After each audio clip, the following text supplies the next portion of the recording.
Bismillahirrahmanirrahim. Assalamualaikum warahmatullahi wabarakatuh.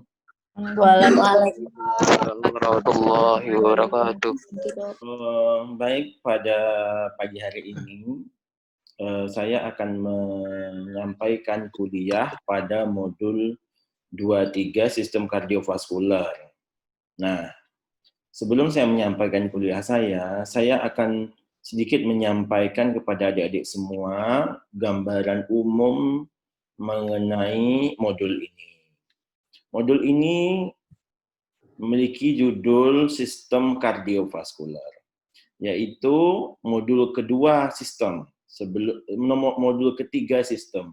Yang sebelumnya kita sudah mempelajari sistem saraf, yang berikutnya yaitu sistem muskuloskeletal, dan yang ketiga adalah sistem kardiovaskular. Mungkin dari namanya adik-adik sudah punya bayangan apa yang akan Anda pelajari pada modul ini. Modul ini berbicara tentang sistem kardiovaskular, yaitu suatu sistem yang mengatur suatu proses untuk memompakan darah ke seluruh tubuh. Nah, maka di modul ini juga ada tambahannya, yaitu sistem kardiovaskular dan hematologi. Jadi satu paket. Walaupun dalam satu sistem yang lebih terkenal bahwa hematologi itu di luar dari kardiovaskular, karena hematologi biasanya digandengkan dengan hematoimunologi. Tetapi pada kurikulum kita mengenal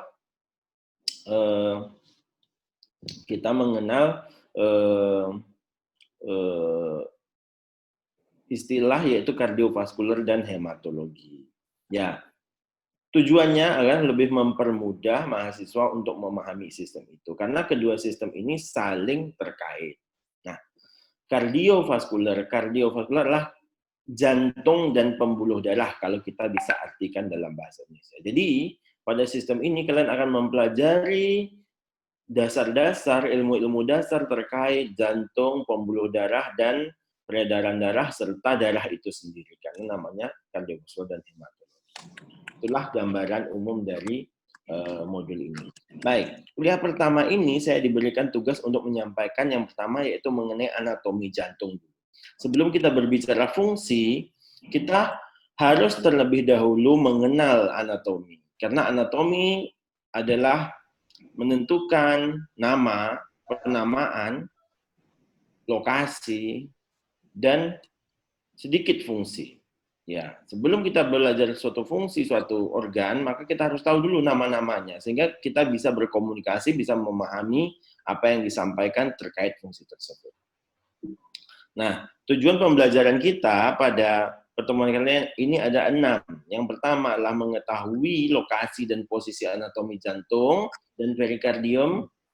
Nah, perikardium ini merupakan bungkusnya jantung, dia juga dipelajari nanti. Mengetahui ruang dan katup jantung. Nah, ini adalah bagian terbesar anatomi secara umum jantung lah, ruang dan katup.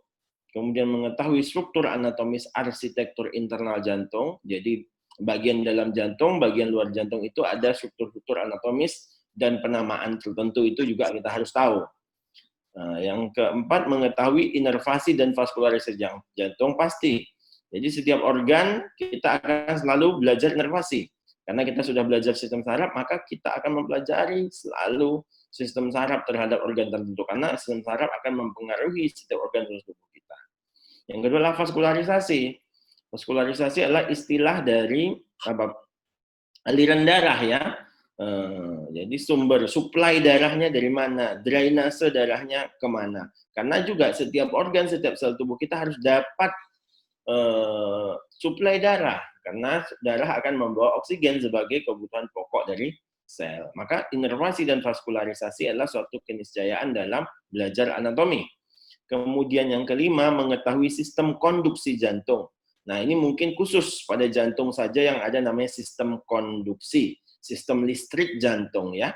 Ini agak khas pada jantung adalah sistem konduksi. Jadi tidak ada pada organ lain nih sistem konduksi jantung. Mungkin sistem saraf ada, tapi tidak disebut sebagai sistem konduksi.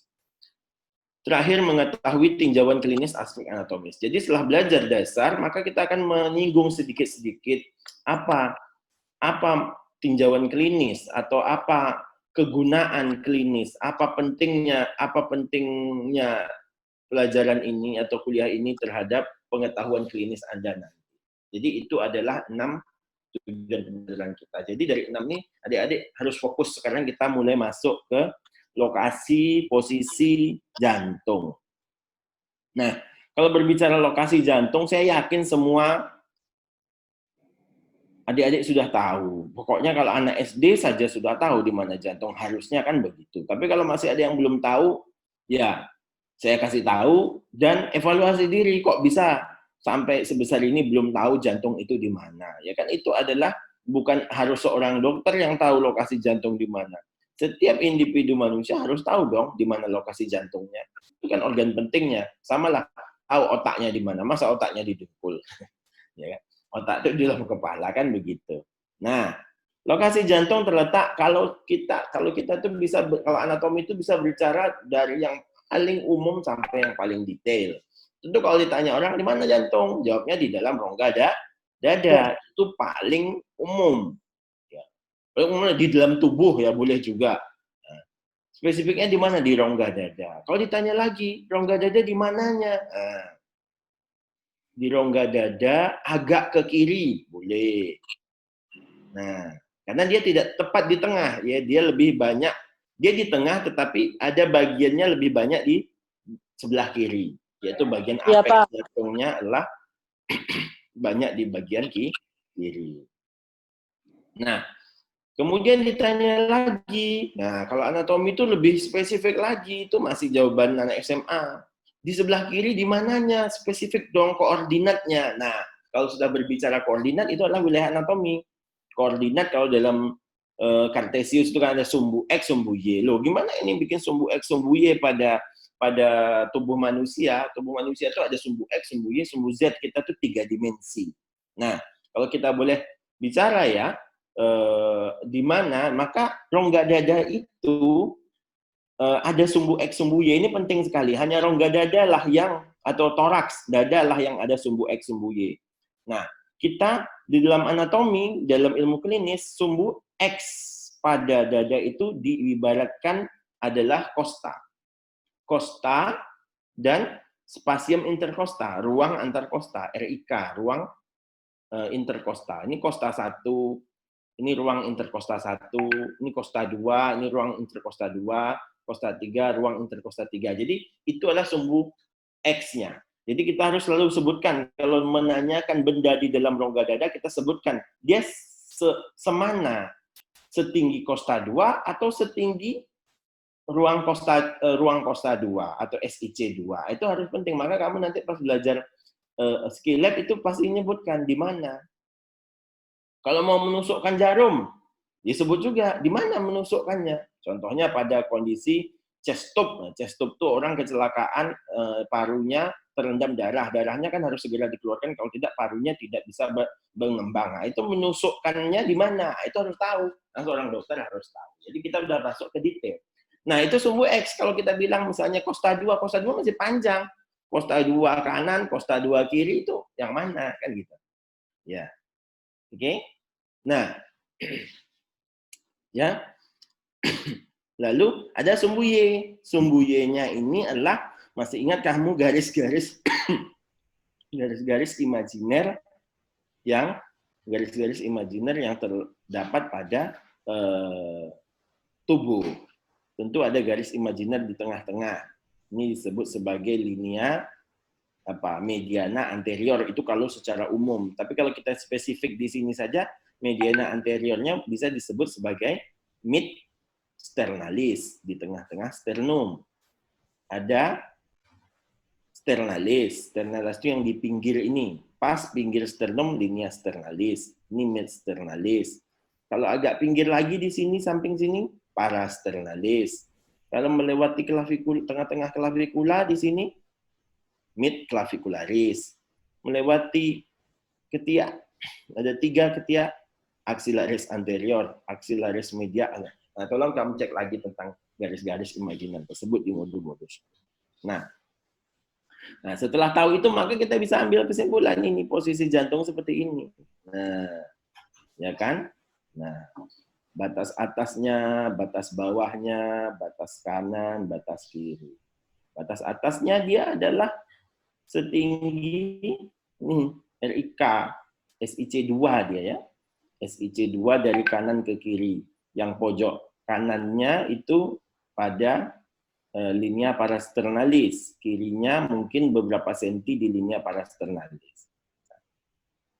Nah, ini batasnya. Jadi sini tidak dijantung di sini. Nah, ini penting kalau udah ada sini, bukan nanti bisa untuk perkusi. Nah, batas kanan. Nah, kamu lihat di sini, berarti sejajar dengan linea parasternalis kanan. Mulai dari SIC2 sampai ke SIC5 atau sampai ke kosta 6. Nah, batas kiri. Nah, batas kiri ini yang penting untuk klinis yang kiri, karena kalau jantung itu membesar, yang kirinya nih yang membesar biasanya. Biasanya kelainan jantung kiri. Memang kalau kelainan jantung kanan, yang kanan yang membesar. Jadi batas kiri, batas kanan ini penting sekali kamu ketahui untuk ilmu klinis kamu. Jadi misalnya kalau batas jantung kiri memang tidak lurus ya, dia tidak lurus, tapi kita biasanya batas paling kirinya yang dicari. Bukan batas ini enggak. Yang paling kiri di sini. Yaitu ini kira-kira adalah linea midclavicularis. SIC5 linea midclavicularis. SIC4 bolehlah, tapi SIC5 biasanya yang paling kiri. Nah, jika ini bergeser ke kiri, misalnya mulai terasa terdeteksi jantungnya pada linea aksilaris anterior, misalnya jantungnya membesar sampai ke sini, maka itu terjadi pembesaran jantung kiri. Itu adalah suatu bukti klinis bagi kita, ini ada sesuatu gangguan pada jantung. Dan batas bawah begitu pula. Jadi yang paling penting itu batas kiri dan batas kanan itu penting. Kalau batas kiri menunjukkan pembesaran jantung kiri, batas kanan menunjukkan pembesaran. Nah, itu harus dikuasai ya. Di skill kan juga harus hafal ya. Nah, kita lanjut. Nah, itu dari sisi sumbu X, sumbu Y. Nah, terhadap sumbu Z bagaimana? Kan jantung itu di dalam ruangan. Apakah jantung memenuhi ruangan dada dari depan sampai belakang? Tidak. Jantung hanya mengisi, nah, kamu perhatikan gambar ini. Jantung itu adalah mengisi setengah, ya, bagian tengah ke depan anterior. Nah, dari tengah-tengah ke anterior. Nah, sebenarnya kalau gambar ini nampaknya dia ngisi separuh tengah. Sebenarnya di sini ada ruangan lagi nih. Di antara dinding dada anterior, di antara sternum ya, dengan jantungnya ada ruangan di sini. Nah, posisi ini, posisi jantung yang berada di tengah-tengah ini disebut di mediastinum. Jadi ruangan dada itu kalau kita mau bagi, ruangan dada itu kosongan kita bagi menjadi beberapa ruangan namanya mediastinum. Ya, mediastinum lah rongga dada. Itu dibagi-bagi. Mediastinum dibagi dulu dua. Mediastinum superior, yang atas batasnya ini. Ya, kira-kira garis sejajar bidang discus intervertebralis 45. Nah, itu. Yang ke atas jadi yang ini disebut sebagai mediastinum anterior. Yang bawah ini disebut mediastinum inferior. Nah, ini. Jadi saya bilang ruangan jantung, tadi saya ulang lagi, ruangan jantung itu dibagi dua, ya, maaf. Yang diisi paru disebut sebagai ruang pleura, kanan kiri, capum pleuraris. Nah, yang diisi paru kanan kiri disebut capum pleuraris. Yang di tengah-tengah ini, yang tidak diisi paru disebut mediastinum. Mediastinum dibagi dua, yang di atas disebut mediastinum superior, yang di bawah disebut mediastinum inferior. Nah, mediastinum inferior dibagi tiga lagi, nih dari depan, tengah, belakang gitu. Jadi membaginya ke belakang, ada dibagi menjadi tiga ruangan ke belakang, ya. Yang anterior ini di depan jantung, media diisi oleh jantung, posterior yang diisi oleh pembuluh darah, ya. Nah, ini dia. Di anterior di depan, media ini posterior. Nah, berarti kalau ditanya jantung di mana dalam rongga dada, di mediastinum media. Tadi kalau dari sumbu X, sumbu Y kita udah tahu di batasan-batasan yang sudah saya sampaikan. Tapi kalau di dalam rongga jantung, dia di mana jamnya? Di mediastinum media. Nah, jantung dibungkus oleh suatu bungkus yang namanya perikardium. Peri artinya adalah sekitar, kardium adalah jantung. Jadi membungkus sekitar jantung. Jadi jantung itu ada bungkusnya. Nah, kamu perhatikan jantung itu ada bungkus. Bungkus jantung itu seperti perikardium. Perikardium terdiri dari 2 lapisan. Nah, perikardium terdiri dari dua lapisan, yaitu perikardium fibrosum yang paling luar, tebal, lihat, kurang elastis, dan perikardium serosum. Perikardium serosum adalah ada 2 lapis, ya kan?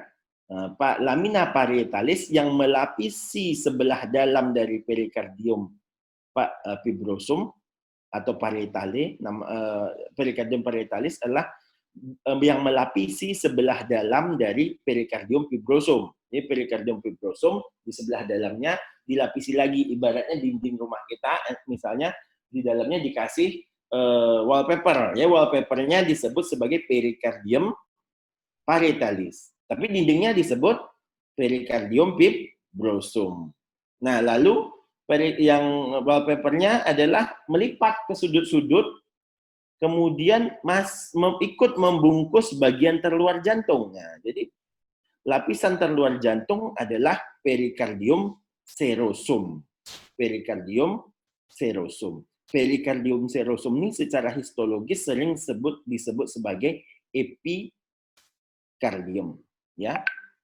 Epikardium. Kan ada endokardium, miokardium, epikardium. Nah, kamu lihat bagaimana jantung di dalam perikardium seperti tangan ini. Ya, jadi perikardium seperti ini nih. Ini embriologi seperti ini, jantung yang masuk. Jadi perikardium itu sudah ada duluan di dalam rongga dada, lalu jantung berkembang masuk sehingga terbungkuslah dia, sehingga menjadi seperti ini. Ya, menjadi seperti ini. Nah, ini perikardium. Nah, pertanyaannya, emang apa pentingnya sih? Nah, kan begitu. Apa sih pentingnya ini? Dan ingat, sehingga sedikit saya tertinggal tadi, di antara kedua lapis ini ada ruangan. Ruangannya tipis saja, tidak itu kan karena ditarik saja ada ruangan. Jadi itu ruangan ada, tapi dia sebenarnya tidak nampak. Dia itu hampir nempel mereka hanya dibatasi oleh satu film cairan gitu ya. Nah, sebenarnya perikardium ini fungsinya adalah kalau kita lihat nanti dia akan membatasi pengembangan jantung. Kita tahu jantung itu kan otot, cukup elastis. Dia akan diisi oleh darah, mengeluarkan darah. Ketika dia mengeluarkan darah, dia akan mengecil. Ketika terisi oleh darah, dia akan membesar. Nah, cuma kalau diisi darah terus, nanti dia membesar terus. Maka tubuh kita membatasi, jantung itu nggak boleh lebih besar dari ukuran yang ditentukan. Karena kalau ternyata dia membesar, nanti darahnya numpuk. Kalau darah itu bisa balik saja dia, balik gitu, terus balik gitu. Nah, itu kalau kita lihat kimia fisiologi, fungsi perikardium adalah membatasi pembesaran jantung itu sendiri untuk cukup saja. Nah, artinya dia juga harus elastis, ada elastisnya sedikit saja, tidak banyak. Nah, kalau terlalu elastis juga bahaya, kalau terlalu kaku juga bahaya. Nah, jadi dia ruangan ini sangat tidak boleh diisi oleh sesuatu. Dia cukup selapis film saja, karena selapis film itu untuk supaya gesekan antara dinding jantung ini sama perikardium tidak. Jadi dikasih kayak suatu cairan serosa namanya, cairan serosa, selapis. Bayangkan kalau seandainya di sini terisi darah. Nah, apa yang terjadi? Jantung dikelilingi oleh darah. Darah kan cair. Air kan tidak bisa didesak. Tidak bisa dimampatkan. Air sama zat padat itu kan mengisi ruangan. Beda sama udara. Udara bisa dimampatkan, tapi kalau air tidak bisa dimampatkan. Nah, jadi dia akan menjadi tekanan lah.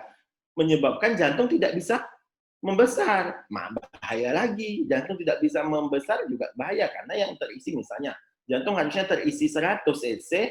Lah, karena dia tidak bisa, jadi cuma 70 cc. Kalau jantung cuma terisi 70 cc, berarti kalau yang dipompakannya cuma menurun. Nah, kalau yang dipompakan menurun, maka tubuh juga kekurangan oksigen. Kondisi ini disebut sebagai tamponade cordis, yaitu suatu kondisi di mana ruang perikardium terisi oleh darah, entah sebab apa habis, atau terisi oleh cairan lah, boleh nanah, boleh darah, boleh cairan serosa, sehingga jantung tidak bisa mengembang, dan itu adalah suatu kegawat daruratan. Oke, selanjutnya.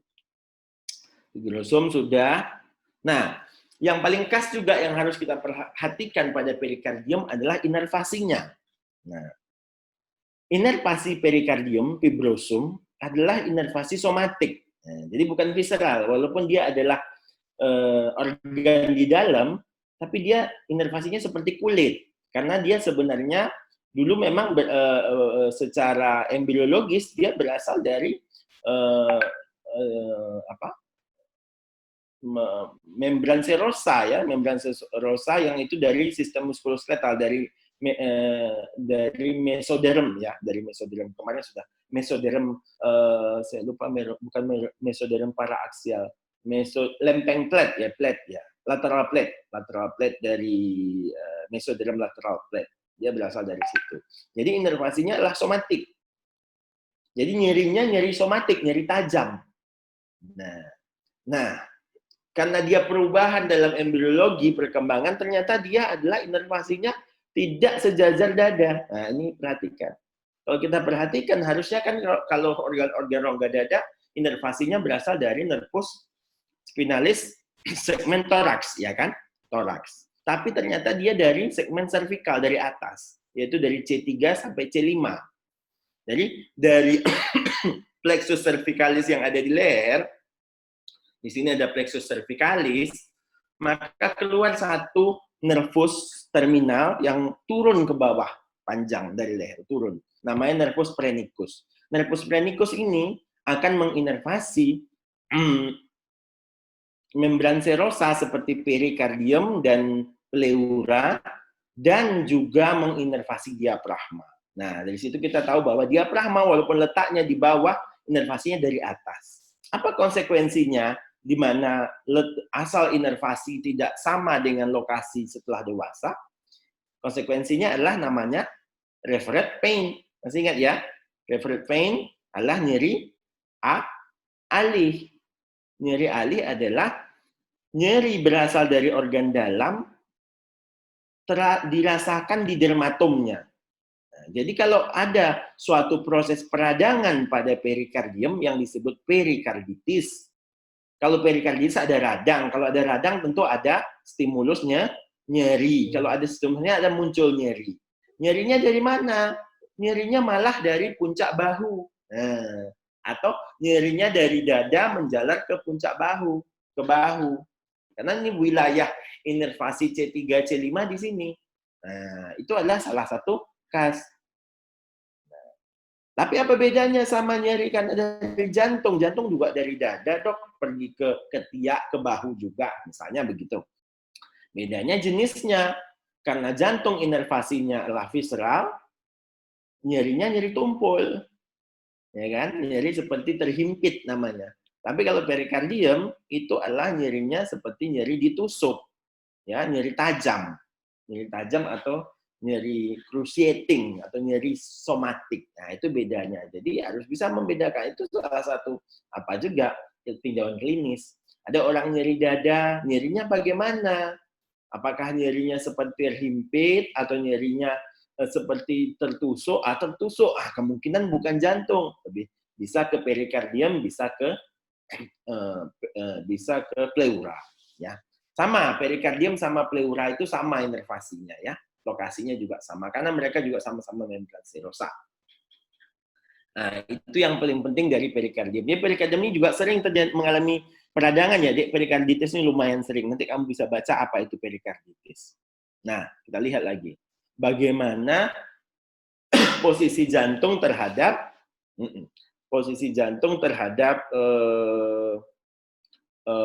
perikardium dan terhadap pembuluh darah besar. Kita lihat ini, diambil nih, kan, di gambar ini perikardium, itu yang agak pink banget, ini adalah kavum perikardiumnya. Nah, bagaimana ini? Pembuluh darah kan di pangkal-pangkalnya ada pembuluh darah gede. Bagaimana dia? Nah, kita perhatikan di sini.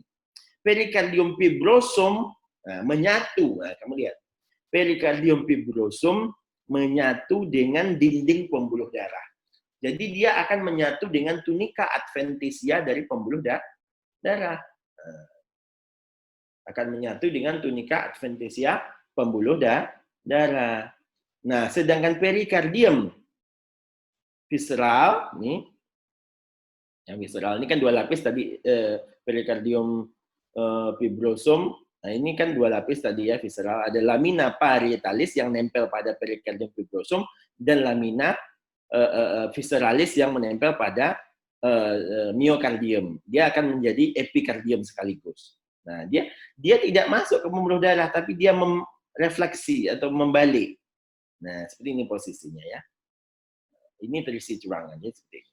Nah, sehingga ada lagi konsekuensinya. Sehingga dengan posisi yang membalik itu tidak masuk ke dalam pembuluh darah, maka akan timbul ruangan-ruangan, ya, ruangan-ruangan, celah-celah yang tidak tertutup, ya, yang tidak tertutup oleh perikardium, ya, yang tidak tertutup oleh perikardium visceral, ya, maaf, yang tidak tertutup oleh perikardium serosum, ya. Nah, ada lokasi-lokasi tertentu pada jantung tidak tertutup oleh perikardium serosum karena dia melipat, tidak masuk ke pembuluh darah. Kan pembuluh darah itu banyak, ada berapa? Ada vena 2, arteri 1, 2, 4, vena ada 8. Ada 8 pembuluh darah yang keluar masuk jantung dia akan. Nah, hal itu menyebabkan timbulnya suatu ruangan atau celah, ya, atau ruang buntu yang disebut sebagai sinus perikardialis, ya kan? Nah, ada 2, oblique sinus of pericardium atau sinus pericardialis obliqua dan sinus pericardialis transversus. Nah, sinus obliquus pericardium, ya kan, sinus pericardium oblik. Nah, karena berbentuk oblik. Nah, ini dia. Yang ini ya, bukan yang ini tempat pembatasan di sini. Nah, yaitu di antara vena-vena pulmonalis di bagian posterior. Nah, ini adalah bisa ada rongganya di sini, ada ruang buntunya. Dan sinus transversus perikardii ini terletak di antara sinus transversus perikardii ini. Nah, ini terletak di antara vena cava, ya, sama aorta dan truncus pulmonalis. Jadi antara aorta dan truncus pulmonalis itu sama vena bisa ada ruangan. Nah, ini ternyata ada manfaatnya. Manfaatnya bagi ahli bedah. Dulu waktu mengoperasi jantung itu sulit karena kan pembuluh darah itu besar sekali. Gimana cara menghentikan jantung memompakan darah? Kan kalau operasi jantung itu jantungnya diambil alih, ada mesin pengganti jantung dari luar. Nah, pembuluh darah itu kan pembuluh darahnya nggak diganti, tetap pakai yang ada. Jadinya mesin tersebut dihubungkan dengan pembuluh darah. Sementara itu jantung harus diberhentikan dari aliran darah, maka kan harus diikat. Nah, ketemu adanya sinus transversus perikardii itu memungkinkan ahli bedah untuk mengikat aorta dan truncus pulmonalis serta mengikat vena sehingga darah bisa berhenti pasokannya ke jantung dan keluar dari jantung, bisa diganti. Nah, ini adalah fungsi klinis dari sinus perikardialis tersebut. Oke, ini sudah. Zone of reflection tadi 2 kuldesak sudah. Nah, ini tadi belajar lagi, ini juga sudah. Nah, efusi perikardium sudah, perikarditis. Baik, nah sekarang kita masuk ke dalam jantung itu sendiri. Itu adalah baru bungkus jantungnya. Sekarang kita baru masuk jantung. Jantung itu enak kalau kita bayangkan dia sebagai suatu struktur geometris. Sebenarnya apakah seperti ini? Enggak, ini kurang tepat. Ini kan apa ini? Limas ya dibikin. Bukan limas, ini adalah prisma dibikinnya. Dia lebih tepatnya dia lebih kerucut deh. Dia berbentuk kerucut terbalik. Kalau saya lebih suka dia kerucut. Ini kan sudut ini enggak ada, ini langsungnya gini. Nah, gitu. Harusnya seperti ini. Ibaratnya seperti inilah struktur jantung itu kalau dibikin secara geometri. Sehingga dia pun dari struktur yang kita gambarkan ini, dia punya beberapa permukaan atau fasies. Nah, ada bagian paling belakang disebut basis jantung, berarti yang ngadep ke supero-posterior, karena dia adalah, kamu bayangkan aja kerucut terbalik ya, agak ke kiri. Nah, ini ujungnya. Ujungnya disebut apex jantung yang di sebelah kiri. Nah, permukaan yang menghadap ke depan disebut anterior surface atau facies anterior, yang menghadap ke samping kanan disebut facies pulmonaris kanan atau permukaan kanan, facies pulmonaris kiri karena menghadap berhadap-hadapan dengan paru-paru kanan dan paru-paru kiri. Kemudian ada permukaan diafragma yang akan terletak di bawah, yang akan menempel pada diafragma. Bisa kebayang ya kira-kira ya kondisi ini. Nah, jadi dia yang paling penting harus kamu ketahui dulu nama-nama dia ini dulu dari luar ini. Ada permukaan anterior, facies anterior, ada facies pulmonaris kanan, ada facies pulmonaris kiri, ada facies diafragmatika, ya kan? Kemudian bagian bawah dasarnya disebut basisnya ada, ujungnya disebut apex. Kemudian ada margo-margonya. Margo-margo itu sudut-sudutnya. Ada margo obtus, ya. Ada margo acute. Acute itu yang tajam, inferior margin. Obtuse itu yang tumpul. Nah, tapi ini biasanya margo ini tidak pada aslinya. Nah, istilah margo kalau pada jantung asli tak ada sudutnya, tak bersudut. Ya kan, dia seperti kerucut. Tapi istilah margin atau sudut batas itu, tepi itu hanya pada radiologi ya, untuk kepentingan radiologi, karena radiologi itu gambarannya 2 dimensi, dia akan bersudut jadinya begitu. Banyak ini untuk gambaran radiologis. Orientasi core ini sudah saya sebutkan, basis, apex, facies anterior, diafragmatika, pulmonaris sinistra. Oke. Nah, ini aslinya jantungnya, kan bentuknya lebih mirip sama kerucut ya. Ini dari depan syutingnya, ini pengambilan gambar dari depan, ya, pengambilan gambar dari depan. Nah, kita perhatikan di sini. Nah, ini facies anterior. Nah, kamu dia ada warna-warni, apa berwarna-warni jantung kita? Pak, tidak. Ini cuma memudahkan kamu dikasih warna-warni supaya jelas ini bagian-bagiannya. Kalau jantungnya mah satu warna saja, kalau masih seperti itu ya merah. Nah, kamu perhatikan di sini ada yang biru-biru. Nah, ini namanya vena cava superior, vena cava. Mengapa diwarnai biru ini? Nah, biru ini simbol vena itu memang biru ya, Dek, ya, karena dianggap miskin oksigen ya, biasanya gitu di atlas-atlas biasanya begitu kalau vena digambarkan dengan biru. Kemudian merah nih gede ini namanya aorta. Itu arteri paling besar, ini pangkalnya arteri aorta. Ya merah karena kayak oksigen. Nah, kemudian di samping aorta ada truncus pulmonalis. Ini arteri pulmonalis, arteri nomor 2 terbesar. Nah, tapi kok warnanya ungu, kok nggak merah? Mau dibikin biru nanti dikira vena, mau dibikin merah nanti dikira banyak oksigen. Jadi dibikin ungu. Dia arteri tapi miskin oksigen. Nah, itu dia. Filosofi gambarnya begitu ya. Tapi masing-masing buku boleh beda menggambarkan. Ada juga yang menggambarkannya jadi biru karena ditinjau dari kayak miskin oksigennya. Nah, kalau di sini digambarkan agak ungu. Nah, dia arteri tetapi dia miskin oksigen. Nanti bisa kamu pelajari kenapa dia miskin oksigen dan sebagainya. Nah, kemudian kita nampak ini gambaran seperti daun telinga. Ini ya. Ini wilayah ini semuanya atrium. Ya, atrium, wilayah atrium kanan.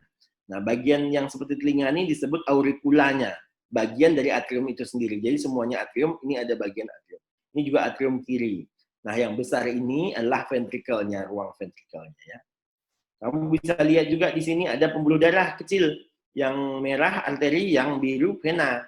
Ini adalah arteri koronaria, arteri yang akan mensuplai jantung. Jantung juga butuh makan, jadi dia juga diberikan arteri. Yang biru bukan vena koronaria. Nah, di sini di jantung agak berbeda ya. Biasanya kalau saya ngajarkan di beberapa organ lain, arteri vena yang berjalan sejajar itu namanya sama, tinggal ganti satu arteri, satu vena. Tapi kalau jantung agak beda. Arterinya namanya arteri koronaria, venanya bukan vena koronaria, namanya vena cordis. vena cordis, dan namanya pun tidak sama dengan nama arterinya. Begitu. Oke, ini struktur luar namanya, struktur luar. Ini dari depan. Nah, ini ventrikel kiri, ini ventrikel kanan. Ya, dari luar nampak.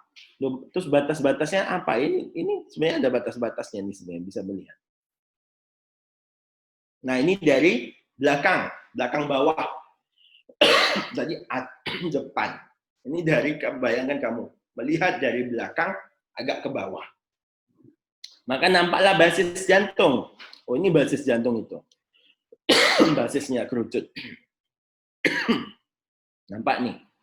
Vena bermuara ke sini, vena cava superior, inferior, ada vena pulmonalis. Nah, sini kebalik. Vena cava superior biru, miskin oksigen. Superior, inferior. Tapi vena pulmonalis kok merah? Lah, karena dia memang kaya oksigen. Dia vena yang kaya oksigen. Karena dari balik dari paru-paru kan baru diganti darahnya. Nah, yang satu bermuara ke atrium kanan, yang satu bermuara ke atrium kiri. Nah, bagian bawah kamu lihat ini ada sejenis apa namanya pembuluh darah lagi nih, pembuluh darah muara dari vena cordis. Jadi vena yang biru punya jantung ini bermuara ke dia, namanya sinus coronarius. Nah, jangan ketukar ya. Ada lagi arteri coronaria, ada sinus coronarius. Sinus coronarius adalah muara suatu ruangan tempat muara-muara semua vena cordis yang terletak di inferior di bawah. Jadi gitu. Ini dari samping mana ini ya? Samping kiri. Nah, kenapa kok tahu samping kiri?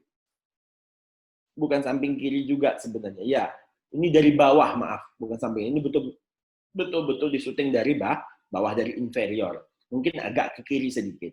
Nah, ini nampak nih sinus coronariusnya, ini vena cava inferior menganga, berarti dia disuting dari bawah. Nah, sudah punya gambaran ya adik-adik? Struktur jantung itu bawah atas. Nah, sekarang kita mau melihat, ini Margo enggak usah. Ini hanya kepentingan radiologis ya, makanya tadi Margo saya bilang adalah untuk kepentingan radiologis. Nah, kita lihat dulu sebelum kita masuk detailnya ke ruang jantung, kita lihat dulu bagaimana sebenarnya aliran darah dari jantung ke pembuluh darah. Tadi kalau saya sampaikan, kita lihat tadi, kita hitung berapa pembuluh darah, vena atau arteri yang masuk dan keluar jantung. 1, 2, 3, 4, 5, 6, 7, 8. Ada 8 pembuluh darah. Tapi 8 ini kita bisa kelompokkan hanya 4. Ya. 1 aorta, ya. 1 vena pulmonalis, arteri pulmonalis atau trunkus pulmonalis, 1 trunkus pulmonalis nanti bercabang 2. Kan ini 1 awalnya trunkus pulmonalis bercabang 2. Nah, jadi dihitung 1. Vena cava superior ini walaupun 2, mereka dianggap 1, yaitu vena cava superior, vena cava ya. Dan 4 vena pulmonalis ini juga dianggap 1. Jadi di gambar apa kita ini, gambaran ini kita ini ada 4 di sini. Nah, ini yang merah oxygenated blood, nah ini adalah aorta. Nah, ini adalah deoxygenated blood, miskin oksigen, inilah vena arteri pulmonalis. Nah, kita lihat aorta berasal dari ventrikel kiri, arteri pulmonalis berasal dari ventrikel kanan. Nah, deoxygenated blood masuk lewat vena cava superior, vena cava inferior, masuk lewat atrium kanan. Dan oxygenated blood itu masuk lewat vena pulmonalis ke atrium kiri. Nah, kita lihat mulai, kita cari pangkalnya di mana. Dia kan merupakan sirkulasi. Sirkulasi itu tidak ada pangkal, tidak ada ujung, dia bersambung, ya kan? Sirkulus. Maka kita coba aja mulai. Misalnya ini, awalnya ventrikel kiri, ruang bilik kiri, memompakan darah ke aorta. Aorta bawa darah kaya oksigen ke seluruh tubuh. Ya, bagi-bagi. Nah, kemudian oksigen dipakai. Lalu sisa metabolisme diangkut menjadi 2 pengangkutnya. Via vena cava superior, via vena cava inferior. Yang dari leher ke kepala lewat vena cava, tangan leher kepala lewat vena cava superior. Yang dari dada, ya kan, ke bawah itu, kalau dari dada ada yang vena cava superior, ada yang separuh vena cava inferior. Dari perut ke bawah itu vena cava inferior. Dibawa balik ke mana? Dibawa balik ke atrium kanan. Dan hilang ya.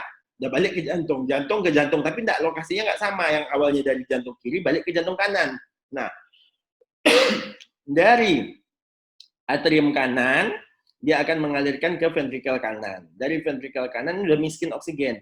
Dipompakan ke arteri pulmonalis kanan dan kiri. Bawa ke kedua paru. Paru kanan, paru kiri. Di sana CO2 dibebaskan, oksigen ditangkap baliklah melalui vena pulmonalis yang kayak oksigen. Vena pulmonalis masuk ke atrium kiri. Nah, masuk ke sebelah kiri. Dari atrium kiri masuk lagi ke ventrikel kiri, masuk ke otak. Itulah dia sirkulusnya. Jadi muter.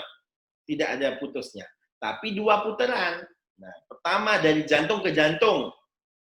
Terus dari jantung seluruh tubuh jantung. Itu putaran pertama. Putaran kedua adalah jantung, paru, jantung.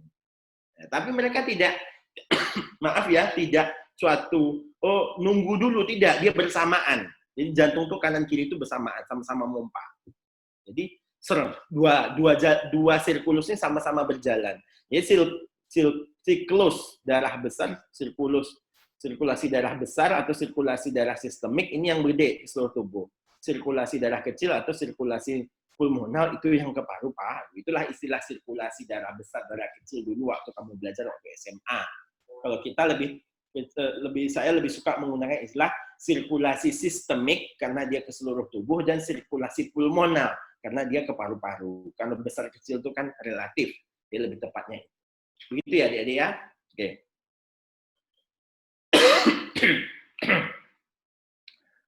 Kita lanjut ya. Sebelum kita masuk ke ruang jantung, nah, kita akan membahas dulu tentang skeleton cordis, skeleton jantung, ya, skeleton cordis. Jadi jantung itu ada rangkanya juga. Kalau enggak nanti kalau terlalu lembek, dia kolaps. Kalau yang tidak ada rangkanya itu kan kolaps ruangannya. Kalau ruangan supaya ruangan itu kokoh, biasanya harus ada rangkanya. Walaupun rangkanya jantung bukan tulang ya, bukan tulang rawan, tapi jaringan ikat saja, kolagennya, jaringan ikat kolagennya. Jadi merupakan jaringan ikat, tapi dia cukup kuat. Ya. Dia itu berupa cincin fibrosa. Jadi kalau kita lihat dia dibuang ototnya jadi seperti ini. Jadi ada strukturnya seperti cincin-cincin. Disitulah menempelnya otot-otot itu nanti sehingga terbentuklah ruangan jantung. Ini disebut cincin fibrosa, annulus fibrosus. Ada annulus fibrosus dexter, sinister, fibrosus aorta, pulmonal. Jadi ini. Jadi annulus fibrosus pulmonal di pangkal arteri pulmonalis. Annulus fibrosus aorta di pangkal aorta. Annulus fibrosus kanan kiri di antara atrium kiri dan ventrikel kiri. Yang kanan di antara atrium kanan dan ventrikel kanan. Gitu ya. Nah, dan kemudian saling menyatu namanya trigonum dextrum. Ini cuma secara teori saja ini sebenarnya perlu kamu hafalkan. Ya kan? Nah, bisa kamu. Fungsinya apa? Pertama, pelekatan cuspis katup. Katup jantung itu kan katup tuh harus ada engselnya. Di mana engselnya? Harus sesuatu yang keras. Kalau engselnya lembek nanti katupnya tidak bagus gitu. Maka salah satu fungsi skeleton cordis adalah sebagai engsel dari helaian katup, cuspis, ya, untuk stabilisasi, pembukaan dan penutupan. Dia juga memisahkan miokardium, atrium, dan ventrikel. Jadi dia menjadi sekat miokardium, karena otot atrium dan otot ventrikel tidak sama kontraksinya, berbeda. Jadi kalau mereka saling satu, nanti nyatu dong. Jadi karena mereka adalah berbeda kontraksinya, maka dia harus dipisahkan. Nah, salah satu fungsinya itu. Yang ketiga adalah isolator impuls. Jadi impuls atau listrik dari atrium itu harus sedikit di-delay. Nah, sedikit dia mengalami delay di sini. Jadi pendelayannya isolator kan dia. Isolator itu kan yang tidak baik mengantarkan listrik. Dia mendelay. Karena kalau bersamaan nanti listrik itu kan milidetik ya dia. Jadi kalau sudah tercetus, maka semua akan cepat. Udah nggak bisa membedakan itu. Tapi dengan adanya delay sepersekian milidetik itu menyebabkan memberikan kesempatan atrium untuk berkontraksi sampai selesai, baru diikuti oleh kontraksi ventrikel. Kerusakan pada skeleton kolit menyebabkan penyakit katup jantung. Oke. Nah, ini bagaimana susunan dari miokardium dari ventrikel ya. Saya kira enggak terlalu penting secara klinis, tapi bisa kamu pelajari. Nah, sekarang kita satu-satu melihat ruangan. Atrium dextrum. Nah, ruangan jantung itu terdiri dari 4 ruangan, saya sebut tadi kan. 2 atrium, atau kalau bahasa Indonesia 2 serambi, dan 2 bilik. Nah, serambi itu lebih luas ya dia, kalau dalam artinya serambi itu ruangan yang luas. Atrium itu juga ruangan yang lebih luas. Jadi atrium itu kecil tapi ruangannya luas karena dindingnya tipis. Bilik atau ventricle itu bentuknya dari luar besar, tapi ruangannya kecil karena dindingnya tebal. Itu filosofi penamaan bilik dan serambi itu, atrium dan ventricle ya. Ini sebenarnya sudah ada di buku panduan praktikum, memang kalian harus mendetailkan ini. Nanti saya bilang tunggu pertanyaan lah, ini terlalu detail untuk saya sampaikan di perkuliahan. Kamu bisa baca struktur ini. Nanti kamu bisa identifikasi suatu praktikum ya. Saya kira saya lewatkan karena konsep-konsepnya masih banyak nih, saya takut nggak cukup waktunya. Nah yang paling penting, konsep yang ada di sini adalah ada 2 struktur penting yang ada di atrium kanan. Nah, atrium kanan ada 2 struktur penting. Ini penting juga, struktur ini jelas penting. Ini kayak fossa ovalis, ini penting sekali pada embriologi dan sebagainya. Tapi ini lebih penting karena hidup matinya jantung di sini. Simbol warna kuning ya kan. Ada NSA dan NAV.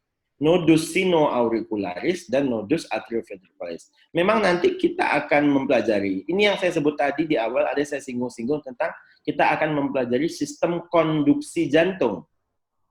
Sistem listrik jantung. Nah, ini adalah generatornya. Nah, sumber listriknya di sini. Nah, sekumpulan sel ya yang bermodifikasi menjadi generator. Kalau bahasa kitanya, bahasa kedokterannya disebut pacemaker.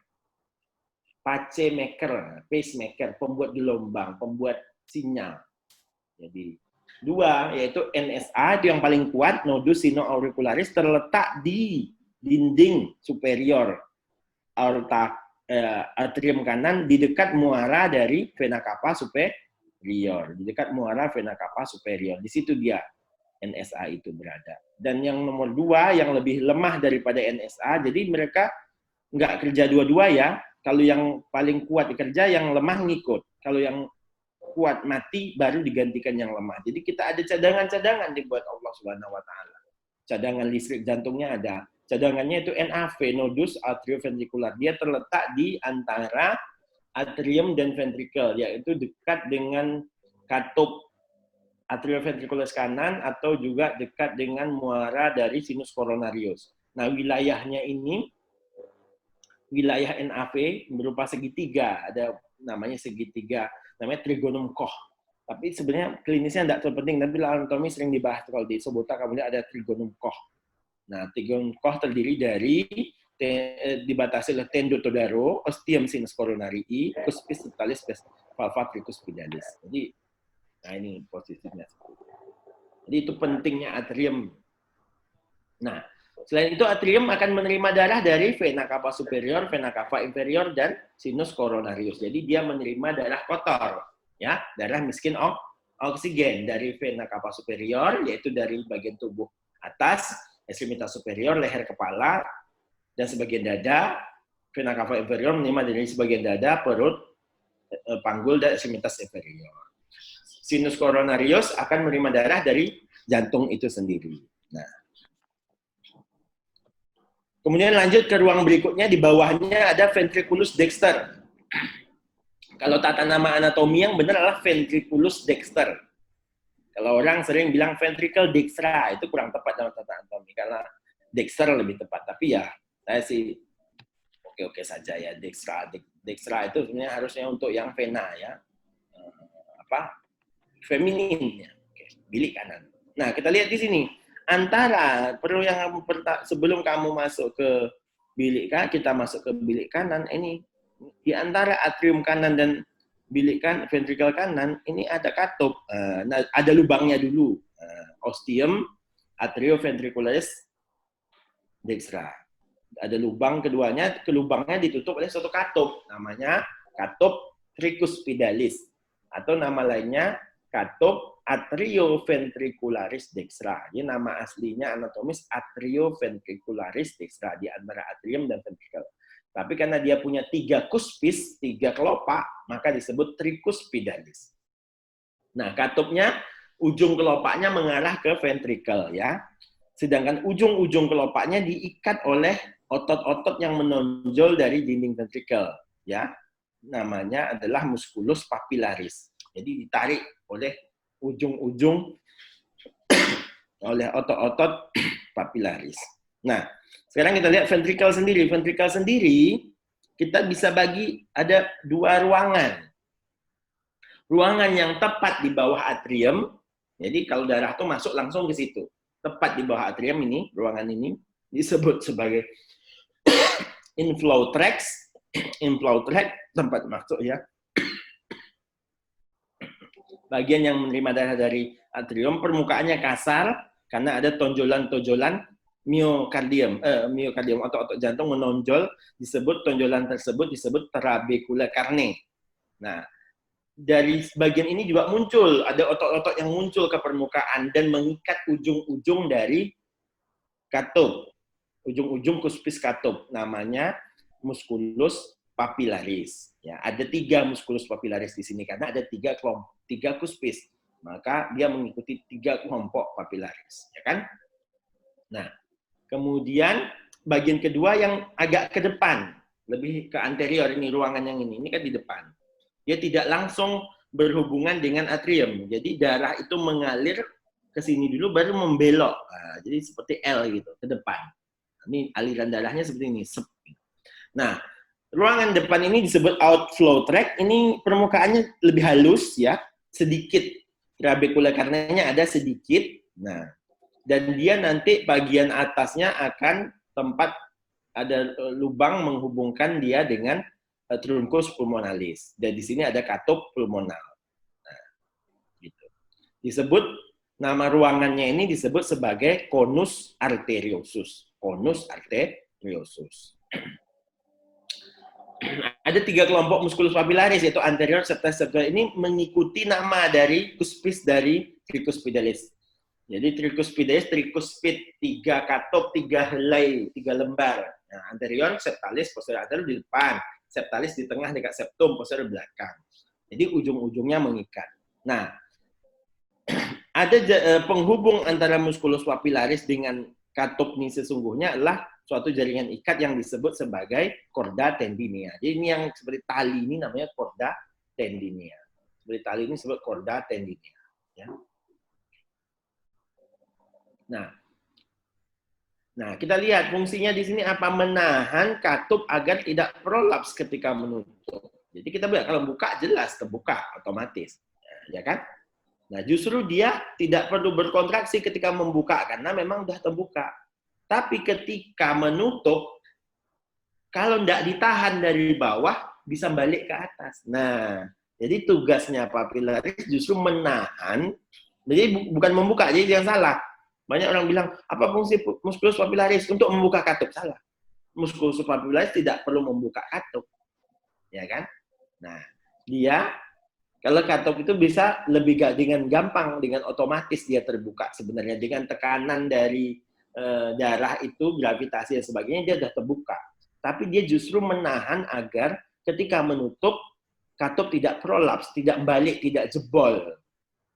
Ya kan dia nggak punya gagang pintu, jadi dia kalau tekanan ventrikel sangat tinggi bisa jadi dia membalik ke atas, maka ditahan oleh musculus papillaris. Kemudian ada batas antara inflow tract sama outflow tract ya, batasnya ini ada tonjolan di sini agak agak meninggi ini, garis ini disebut sebagai trabecula septomarginalis. Pentingnya adalah di dalamnya berjalan salah satu bagian dari sistem konduksi kabel-kabel listriknya, yaitu namanya berkas cabang kanan dari berkas atrioventrikular, atau right branch dari bundle Hisian. D. Oke, atrium sinisium. Atrium sinisium lebih tidak ribet ya. Atrium kiri sama, dia punya dua bagian, inflow tract, inflow portion, sama pas antara auricula. Ya, auriculanya kecil, tidak sebesar auricula atrium kanan. Ini auricula itu atrium primordial dulu ya, dia mengecil. Nah, dia tempat bermuara dari vena-vena pulmonalis 4 buah. Kemudian ini juga ada sebelah luar dari foramen ovale. Nah, kemudian ini ada katup. Nih, pada antara atrium kiri dan ventrikel kiri ini, katupnya dua kuspis. Maka disebut bicuspidalis. B itu 2, kuspis 2. Bicuspidalis, atau nama lainnya mitralis. Nah, jadi dia punya nama lain. Katup mitralis. Nah, karena dia mirip dengan kopiahnya paus. Ya, kopiahnya paus, kalau kamu lihat pernah lihat paus kalau memimpin jemaat di Vatikan, itu kan beda-beda ya, kadang-kadang dia punya kopiah kayak kopiah orang Islam itu yang seperti kecil itu kayak kopiah orang Yahudi, kadang-kadang dia memakai kopiah yang tinggi dengan dua kuspis. Nah, itu namanya mitral. Nah, maka disebut katup mitralis. Nah, itu asal nama mitral. Tapi lebih terkenal mitralis daripada bicuspid. Orang dokter lebih suka bilang katup mitral daripada menjadi katup bicuspid. Bicuspid itu sangat tidak terkenal. Tapi nama asli anatomisnya bicuspidalis. Nah, ventrikel kiri sama, prinsip sama ventrikel kanan punya inflow tract, ada outflow tract. Cuma dia lebih tebal lagi dindingnya dibanding ventrikel kanan. Dindingnya lebih tebal karena apa? Dia membutuhkan tekanan lebih kuat karena dia harus memompakan darah ke aorta, yaitu ke seluruh tubuh. Itu membutuhkan energi yang lebih besar dibandingkan yang kanan. Kanan memompa darah ke paru. Itu lebih kecil tekanan yang dibutuhkan. Maka dinding ventrikel kiri menjadi jauh lebih tebal. Sehingga kalau dia jauh lebih tebal, ruangannya jauh lebih kecil. Nah, di sini juga ada trabecula carneae dan ada musculus papillaris, tapi karena katupnya 2, dia cuma 2, ya kan? Anterior sama posterior saja. Saya kira gitu.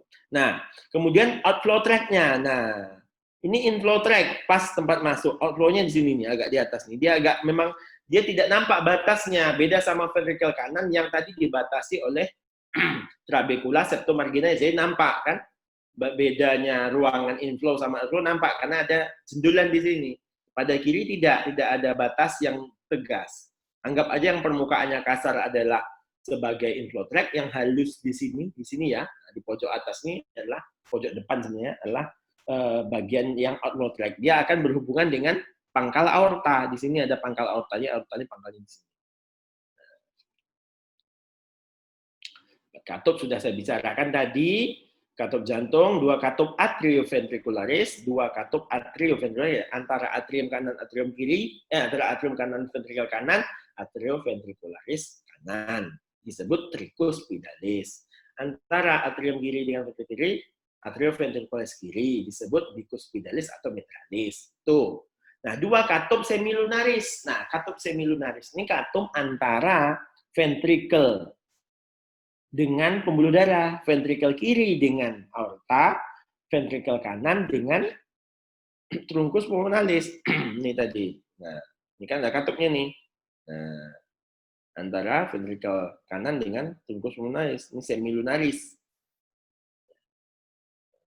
Atau sering tidak disebut semilunarisnya, disebut aja katup pulmonal dan katup aorta. Kalau mau disebut juga boleh. Semilunaris pulmonal, semilunaris aorta.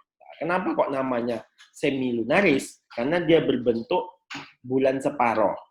Jadi dia, tapi lebih tepatnya mungkin waktu itu sarang walet belum begitu terkenal, makanya namanya nggak ada katup sarang walet. Dia mirip sama sarang walet sebenarnya. Kalau saya melihatnya lebih mirip ke sarang walet. Oke, bisa ya. Katup-katup sudah ya nih katupnya. Ini tadi katup yang seperti sarang walet, gini ya 3 buah dia. Nah, itu yang semilunaris. Yang ini yang kayak daun, makanya kuspis, kayak lembaran daun. Ini namanya.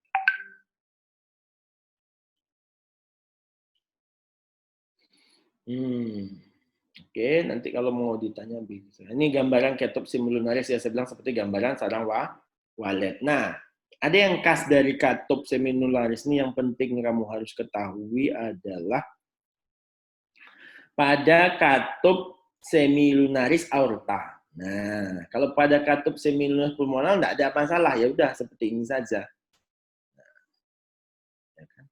Nah, pada semilunaris aorta kamu perhatikan di sini ada bolong-bolong di sini. Nah, jadi pada katup semilunaris aorta yang kanan dan kiri ada terdapat pangkal dari arteri koronaria, terdapat pangkal arteri koronaria, arteri yang untuk memvaskularisasi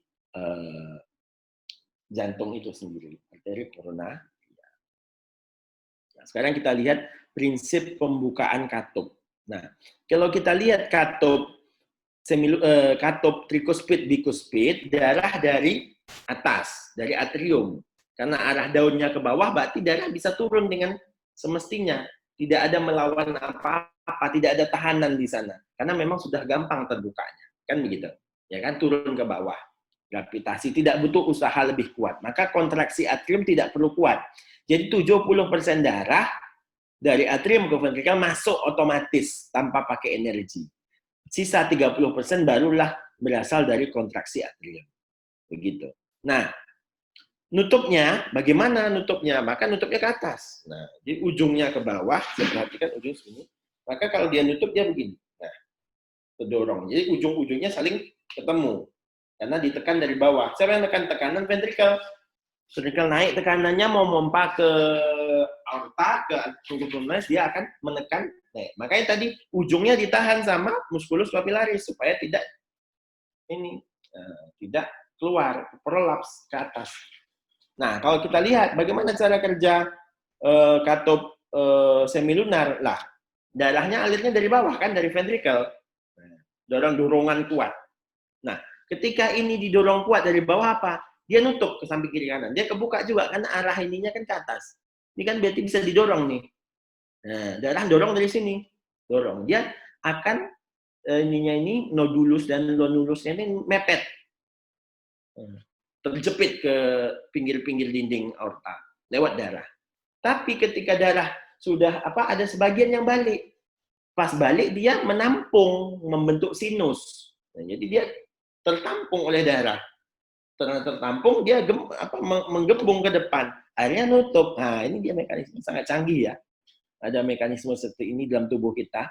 Ini kayak pesawat sederhana, udah nggak main ini pesawat. Ini luar biasa saya kira.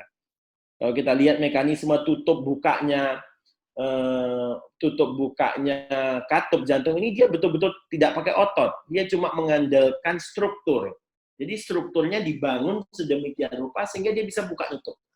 Inilah kalau kita belajar tentang anatomi itu kita akan sangat mengagumi ya ciptaan Allah Subhanahu wa taala, yaitu manusia ya. Manusia ini makhluk yang paling sempurna. Kita bisa melihat kesempurnaan itu dari banyak hal. Dari otak. Jadi jantung ini saya selalu bagaimana ini dulu didesain. Bagaimana ini katup ini didesain sedemikian rupa. Ketika darah disemprotkan dia bisa keluar tanpa ada apa-apa. Karena posisinya seperti ini. Ada tekanan tinggi, dorong, darah nyembur, buka katupnya. Tapi ketika sebagian darah balik, dia akan ditampung. Karena dia menampung darah, dia akan membentuk ruangan sinus, gembung ke depan. Lalu mereka saling nyatu. Sehingga tidak bisa tak jatuh ke bawah. Nah, tertutuplah rapat jadinya. Nah, itu sistemnya. Nah, tapi akan ada masalah. Nah, kita tahu bahwa arteri terisi ketika jantung berkontraksi.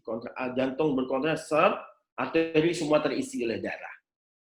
Ya kan? Karena mau ngasih oksigen. Kecuali satu arteri, yaitu arteri koronaria. Nah, arteri koronaria ini nasibnya agak ngenes ya. Ketika orang terisi dia ketutup. Kenapa ketutup? Karena pangkalnya, openingnya dia di dalam sinus ini nih, di sini. Lah, kalau kan ingat tadi sewaktu darah dipompakan, sinus ngerapat toh. Katup kan nempel ke dinding-dinding sehingga dia kan kelewat. Darah cuma lewat saja, dia nggak keisi. Nanti ngisinya kapan? Pas sisa, sewaktu sinus terisi, kan sudah balik darah, sudah terkirim, ada sebagian balik, terisi penuh. Terisi penuh kan menggenang di sini darah, barulah dia bisa mengisi darah. Ini ada filosofinya juga, adik-adik. Filosofinya apa? Jantung itu adalah yang ngasih makan seluruh tubuh kita, ibaratnya ya. Jantung itu adalah yang ngasih makan semua sel tubuh kita. Kalau tak ada jantung, tak ada yang ngasih makan. Ya kan? Dia memompakan darah yang mengandung oksigen dan makanan itu ke seluruh tubuh. Dia pompakan untuk makan sel-sel. Tapi dia terakhir makannya. Nah, ini filosofi ngajar manusia gitu. Nah, itu ya. Kita itu kalau bikin acara, bikin apa tuh ya tuan rumah tuh terakhir, jangan kita yang duluan. Kita kan tujuannya ngasih orang, nah, kan gitu loh. Bagus ya, jantung itu luar biasa. Dia kerja tanpa henti 24 jam untuk orang lain. Tapi kalau pembagian jatah makanan dia dapat yang paling terakhir, dapat sisa malah. Ya, ini filosofinya kamu belajar dari jantung. Nah, ingat ya, berarti ini biasanya saya sering tekankan nih bagaimana mekanisme terisinya arteri koronaria ini sering saya. Ini kalau paham mahasiswa ini paham, kalau tidak paham. Sering saya jadikan soal itu bagaimana mekanisme pengisian arteri koronaria. Nah, kita lanjut ke anatomi permukaan. Tadi saya sudah bahas perkusi. Nah, suara jantung sebenarnya banyak sekali bahannya sebenarnya. Ini suara jantung ini sendiri ini pembahasannya. Saya suara jantung saya gini. Ini suara jantung kan kalian ada nanti itu ininya apa nama istilahnya triggernya itu. Saya mau kalian belajar sendiri itu tentang auskultasi dan kalian kan belajarnya skill lab. Jadi saya nggak terlalu perlu menjelaskan lagi prinsipnya. Suara jantung itu timbul akibat penutupan katup jantung, bukan pembukaan. Karena buka tidak menyebabkan getaran, tapi nutup menimbulkan getaran. Kamu sama. Kalau kamu pintunya nggak, ini engselnya nggak ini ya, nggak berkarat. Kalau kamu buka pintu, tidak berbunyi. Tapi ketika kamu nutup pintu, pasti berdebam. Nah, itu prinsipnya. Jadi, kapan suara jantung? Itu ketika penutupan katup. Nah, ingat balik pintu. Pintu itu bukanya pas buka atau pas nutup. Bunyi kedua-duanya dong. Itu pintumu bermasalah itu. Ya pintu cek buka tuh bunyi karena kita kan menekan gagangnya. Coba kita ambil yang tak bergagang, tak berapa itu pintu, engselnya bagus. Kalau kamu buka, harusnya dia nggak bunyi. Kan kamu dorong, set, nggak bunyi. Tapi pas nutup, dia akan berbunyi, berdebam. Nah, itu prinsipnya. Jadi suara jantung adalah suara penutupan katup jantung, ya, bukan pembukaan. Nah, suara ini tentu diproyeksikan ke dinding dada, diproyeksikan ke titik-titik tertentu itu ya 1, 2, 3, 4 itu ya. Ya, itu untuk sebenarnya kalau kamu letakkan stetoskop di mana aja terdengar. Tapi bukan berarti kalau mau mendengar lebih jelas katup A, letaknya di sini gitu. Bukan berarti kamu harus meletakkan tidak. Kamu letakkan saja di dada itu terdengar suara jantung. Cuma kalau kita mau mendetekan suara jantung itu berarti ditimbulkan oleh 4 katup toh. Ya, jadinya katup yang mana kan kita nggak tahu. Maka kalau untuk mendeteksi ada kelainan katup, misalnya ada bunyi tambahan. Di 2 diletakkan, oh ada bunyi tambahan. Di 1 diletakkan, ada bunyi tambahan. Tapi lebih keras daripada waktu diletakkan di 2. Nah, berarti yang bermasalah katup mitral, misalnya gitu. Penyakit katup nanti saya tidak mau ajarkan karena ini harus kalian pelajari sendiri. Kelainan kongenital, saya kira bisa kamu belajar nanti di embriologi saja nanti. Kita masuk vaskularisasi jantung. Ini kita butuh cepat nih. Konduksi belum. Jantung juga mendapatkan suplai makan. Saya sudah sampaikan dia dapat dari arteri koronaria, drainase oleh vena cordis, terisi ketika diastolik, yaitu pas waktu sisa, orang terisi sewaktu sistolik, sewaktu darah memumpah, dia terisi sewaktu diastolik, namanya sewaktu darah balik. Nah, dia akan menginervasi kanan kiri. Nah, ini cabang-cabangnya. Arteri koronaria dextra, cabang-cabang menjadi ramus atrialis ke NSA, ramus marginalis. Nah, kanan ini tidak terlalu banyak ya. Nah, kalau kiri yang banyak, atrialis 40%, jadi AV, circumflexa yang gede, marginalis, LAD ya, LAD left anterior descending. Nah, ini yang gede nih. Cabang kiri itu ada dua gede. LAD sama circumflexa. Nah, kalau kanan dianggap tidak ada cabang besarnya, satu saja. Kenapa kamu penting tahu ini? Ini penyakit koroner, kamu pernah dengar ya, penyakit jantung koroner itu basisnya arteri koronaria semua. Karena penyakit jantung koroner itulah penyakit sumbatan arteri koronaria. Nah, kamu harus tahu anatominya, anatomi arteri koronaria dextra sinistra, karena akan berkonsekuensi terhadap bagian jantung mana yang mengalami infark, mati. Nah, makanya ini ada nih klasifikasinya nanti. Bagian yang disuplai arteri koronaria kanan, sebagian besar ventrikel kanan. Jadi kalau disebut orang serangan jantung kanan, nah itu berarti arteri koronaria kanannya yang tersumbat, yang kena yang jantung kanannya. Gejalanya agak beda, nyerinya nanti di ulu hati biasanya, itu jantung kanan. Nah, sedangkan arteri koronaria kiri yaitu jantung kiri, nyerinya di dada kiri menjalar ke tangan, itu kasnya. Ya, ini adalah daerah-daerah yang disuplainya. Nanti bisa dideteksi dengan EKG. Kalau tersumbat kanan bagaimana, tersumbat kiri bagaimana, itu ada gambaran EKG-nya nanti ya, Dik. Nah, kalau dari gejala gitu, kalau tersumbat kanan nyerinya lebih ke tengah di ulu hati karena jantung kanan yang mati. Nah, kalau jantung kiri lebih ke sebelah kiri, itu dari gejala misalnya. Untuk pastinya kanan kiri harus EKG. Ini kamu lihat nih, jantung kanan cabangnya kecil-kecil saja, tidak ada cabang-cabang besar. Jadi dianggap satu dia nih. Jantung kiri dia cabang besarnya ada dua nih, LAD sama circumflexa. Kalau ini cabang kecil nih, sinusa. Nah, ini bahaya nih. Kalau yang ini yang tersumbat, NSA-nya mati. Kalau NSA-nya mati, ya berarti sistem konduksi macet. Nah, ini bahaya lagi. Lebih bahaya daripada cuma tersumbat yang ini. Klinis, angina, nyeri dada, menyebar ke pangkal leher dengan akibat iskemia miokard. Oke. Nah, miokard infark yaitu kematian otot jantung disebabkan oleh tersumbatnya arteri koronaria total. Nah, penanganan bisa koronari angioplasti, kateter, bisa koronari arteri bypass. Ini yang saya bilang kemarin, bypass. Jadi kalau saya singgung-singgung bahwa apa? Vena sapena magna, vena sapena cava itu bisa diambil karena nggak guna. Ya, bukan nggak guna ya. Fungsinya tidak begitu signifikan. Ini diambil sebagai cangkok jantung. Cangkok pembuluh darah jantung. Jadi diambil, mana yang tersumbat, misalnya tersumbat di sini. Nah, ini tersumbat, obstruksi, nggak bisa dilepaskan sumbatan, kalau nggak itu, itu bikin cangkok dari aorta disambungkan ke ujungnya. Ini namanya cangkok. Dijaga ini. Jadi karena biasanya ini terjadi pada orang yang sumbatannya udah banyak banget. Jadi dibuatkan bypass dari aorta langsung ke ujung-ujung ini. Supaya nggak mati. Begitu ya.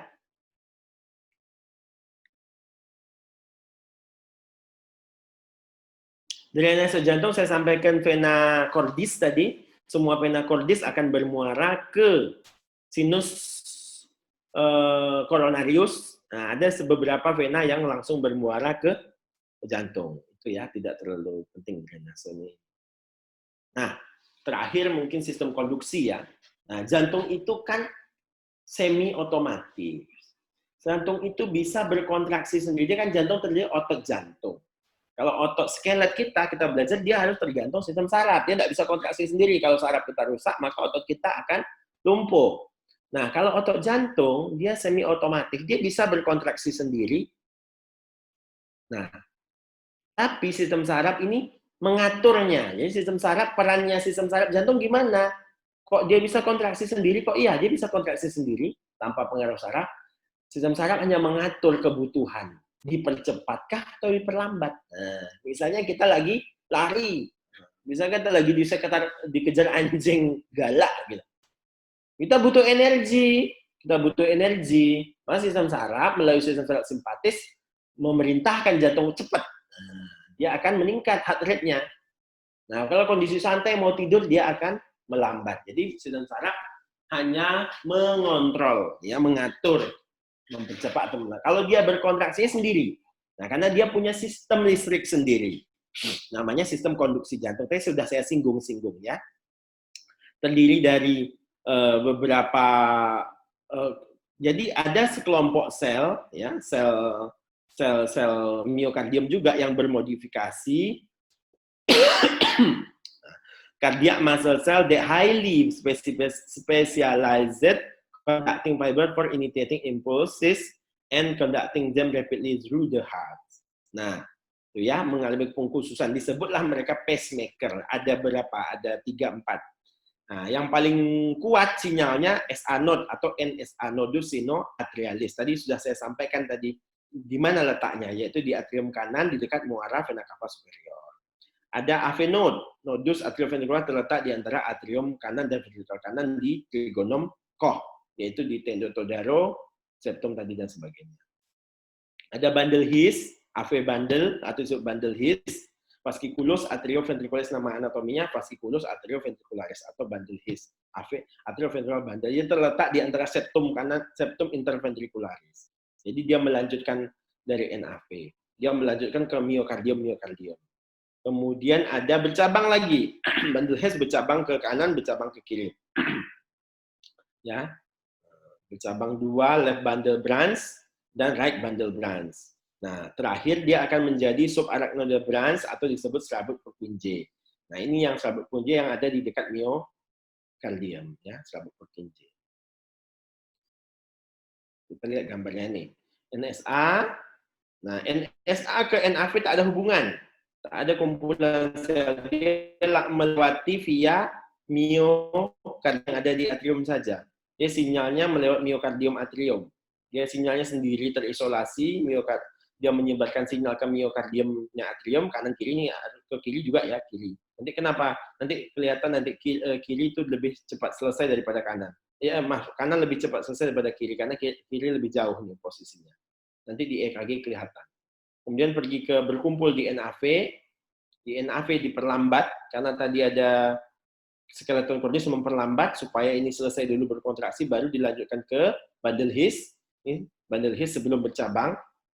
Bundle His bercabang 2, cabang kanan. Tadi yang saya bilang cabang kanan menyebabkan jendulan pada ventrikel kanan, namanya trabecula septomarginalis, cabang.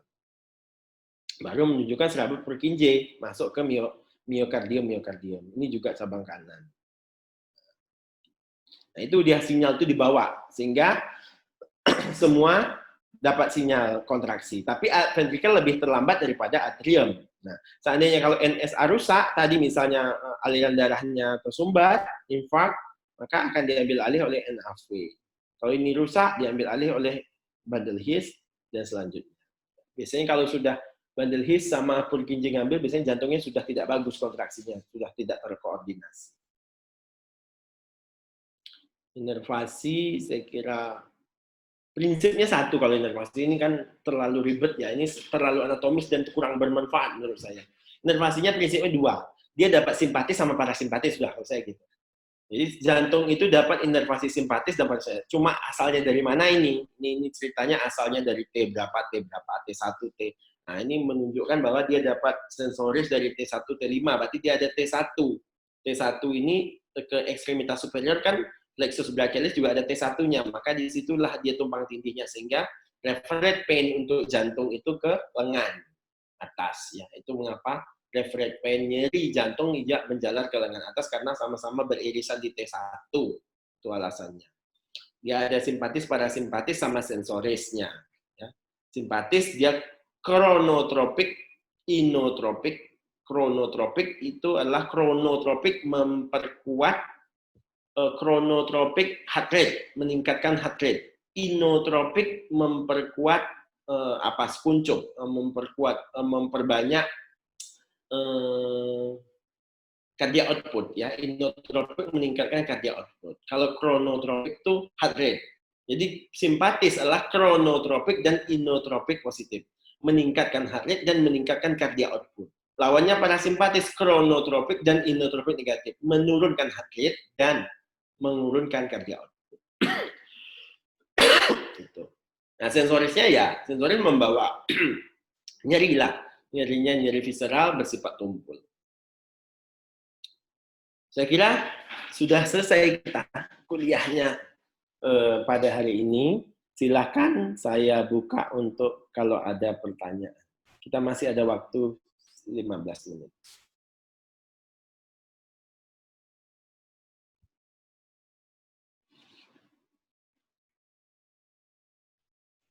Bisa dibuka open pertanyaan.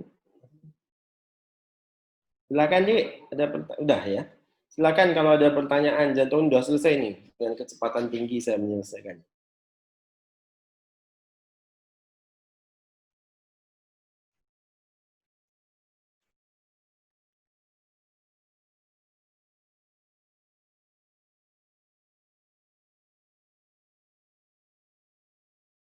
Silakan kalau ada pertanyaan.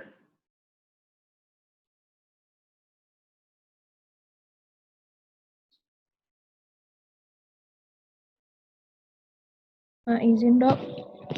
Ya, silakan. Dokter. Ya, silakan. Oke.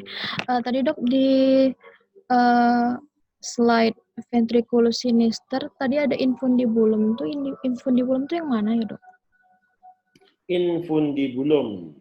Sebentar ya, saya menyimpan rekaman. Nah, pada slide ventriculus ini ada infundibulum. Infundibulum itu nama lain dari outflow tract ventrikel kiri. Nah, ya. Kok kiri? Kanan dong.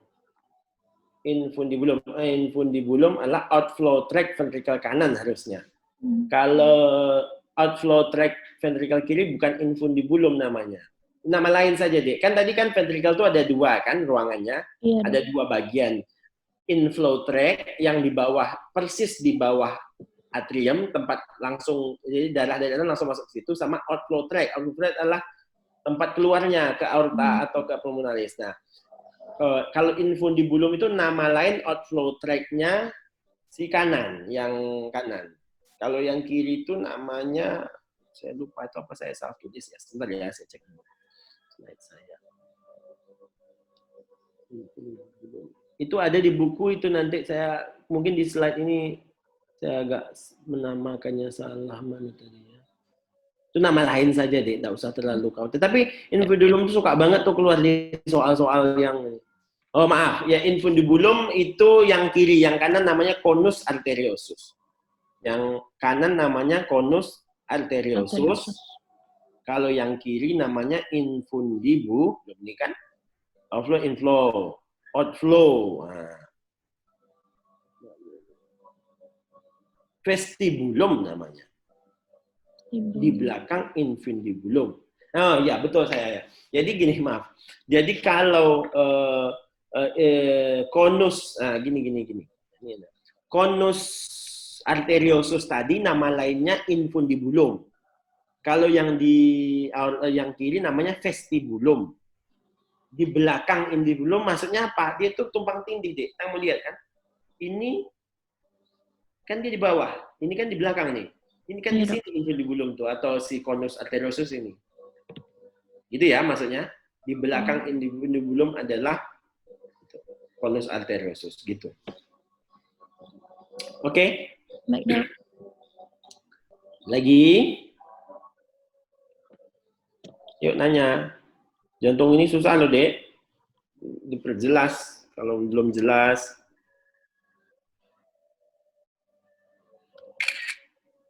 Silakan. Tanyakan tentang jantung apa saja. Harus banyak belajar ini. Ini kan kuliah saya ini sifatnya ya pengantar ya. Detail-detailnya kamu harus baca sendiri itu. Nanti di praktikum tuh harus baca. Nanti boleh nanya sama saya. Kalau saya sampai detail-detail itu nggak kejar, Dek. Waktunya 1 jam. Dok, izin bertanya tapi agak klinis, Dok. Nggak apa-apa, Dok? Ya, nggak apa-apa. Boleh. Jadi, kalau ini kan misalnya katupnya itu kan pasti ada tekanan-tekanan darah itu, Dok. untuk melewati katup tuh.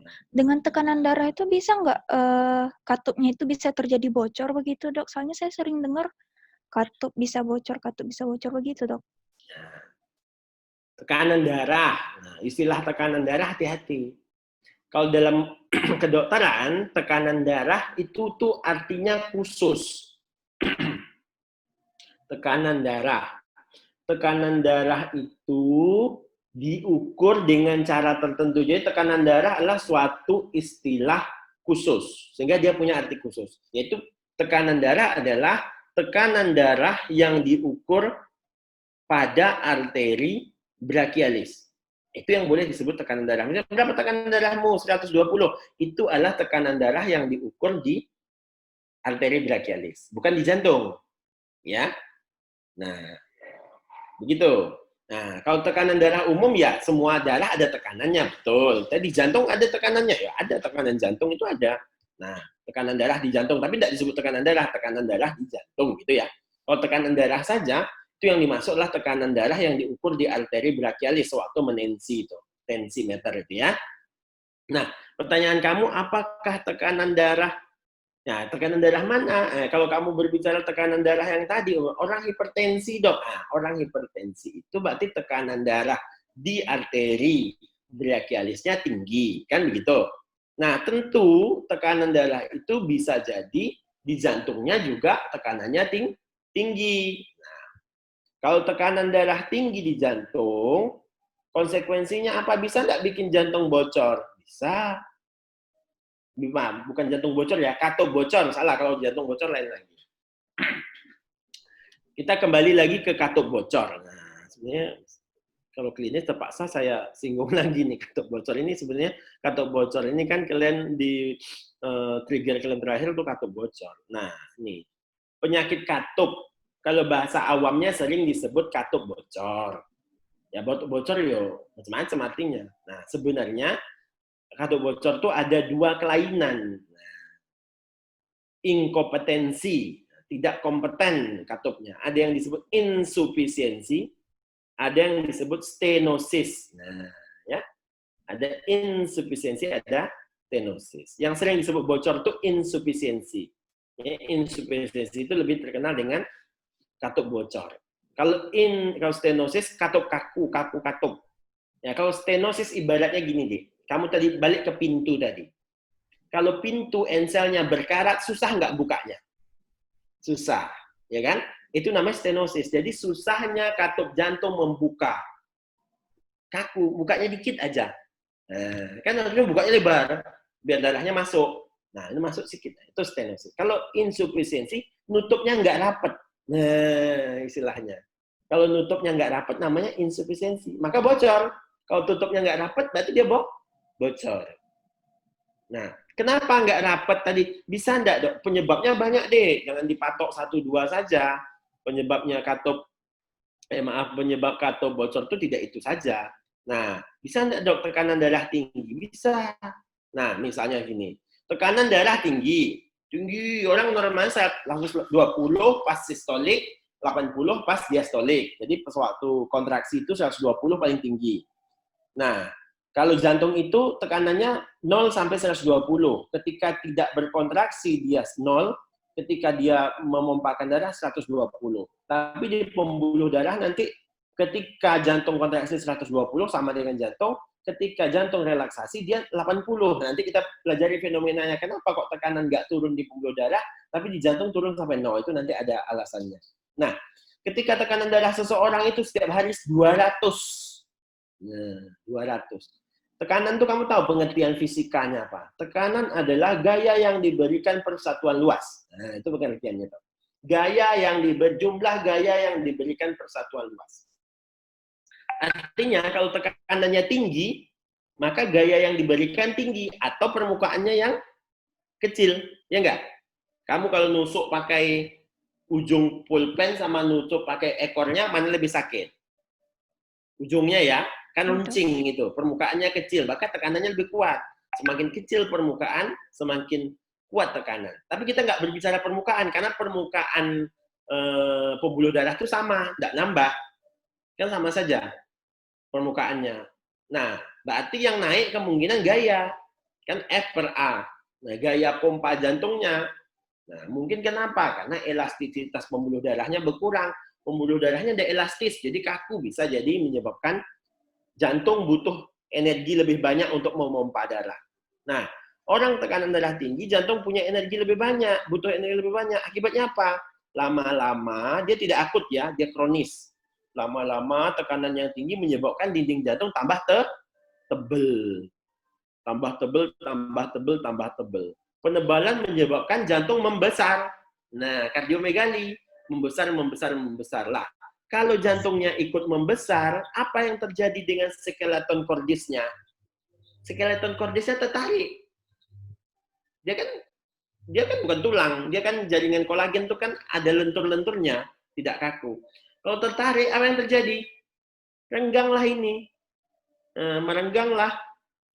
Jarak antara katup ini jadi lebih renggang karena ininya lingkarannya jadi melar. Nah, bisalah di situ terjadi kebocoran. Itu salah satu saja, Dek, ya. Penyebab lainnya masih banyak. Itu cuma salah satu, bisa terjadi.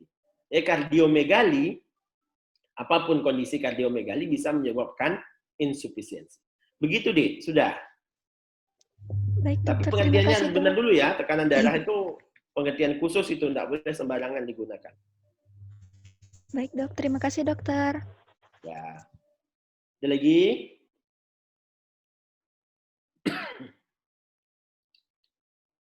Ada lagi pertanyaan? Nah, kalau tidak ada, saya akan mengabsen. Nah, itu berapa hadir, Asman? 59 nih. Kalian berapa satu angkatan, Dek? 68, Dok. 8, berarti hadir semua ya? Oke. Saya kira pertemuan kita kali ini saya cukupkan sampai di sini. Lebih kurangnya saya mohon maaf. Saya tutup dengan wassalamualaikum warahmatullahi wabarakatuh.